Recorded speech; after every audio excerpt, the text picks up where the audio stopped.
ঐতিহ্যবাহী বলি খেলার মহারণ, উৎসুক দর্শকের দৃষ্টিতে টান টান উত্তেজনা।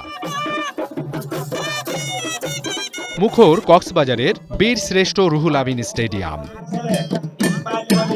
বাদ্যযন্ত্রের সঙ্গে বলিদের নাচ দিয়ে শুরু শেষ দিনের আনুষ্ঠানিকতা। এরপর মাঠে নামেন দেশের নানা প্রান্ত থেকে আসা খ্যাতনামা বলিরা।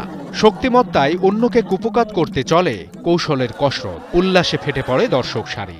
কক্সবাজারের 8-9টা উপজেলার মধ্যে প্রত্যেকটা উপজেলার লোক এখানে আসে এই খেলা দেখার জন্য। ঐতিহ্যবাহী খেলা। কক্সবাজারের জেলা ক্রীড়া সংস্থা এই আয়োজনে এবং কৃতজ্ঞতা জানাই যে এটা প্রতি বছর যেন এরকম আয়োজন হয়, আমরা যেন প্রতি বছর ছেলে মেয়েদের নিয়ে এরকম উপভোগ করতে পারি।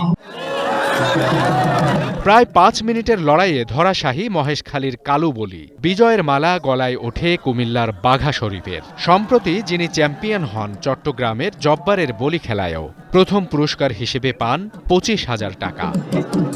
আমরা থেকে 12 ঘন্টা সময় লাগে গাড়ি দাইলে, তো আমরা একটা আশা নিয়ে আসি জানি এত দূরে যাব, মানে আল্লাহর প্রতি ভরসা করে আমরা চ্যাম্পিয়ন হবো। এই ঐতিহাসিক এই কক্সবাজারের ডিসি সাহেবের বলি খেলা, এটা আমাদের খুবই ভালো লাগে। আমরা কোনো টাকা পয়সার জন্য আসি না, মানুষকে বিনোদন দেওয়ার জন্য আসি।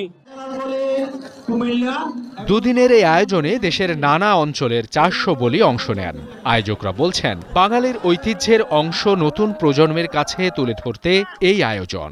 আমরা 9টি উপজেলার বলিদের একটা তালিকা করেছি।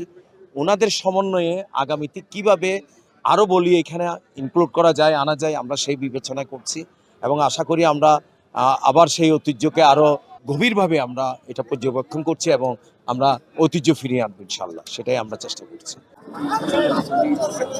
পর্যটন নগরী কক্সবাজারে 1956 সালে এসডিও সাহেবের বলি খেলা নামে যে অধ্যায়ের সূচনা হয়, কালের বিবর্তনে তা পরিচিতি পেয়েছে ডিসি সাহেবের বলি খেলা নামে। এখন কক্সবাজার। ওয়ালটন ফ্রিজ কিনে অনেকের মতো আপনিও হয়ে যেতে পারেন মিলেনিয়াল। সেরা পণ্যের সেরা অফার।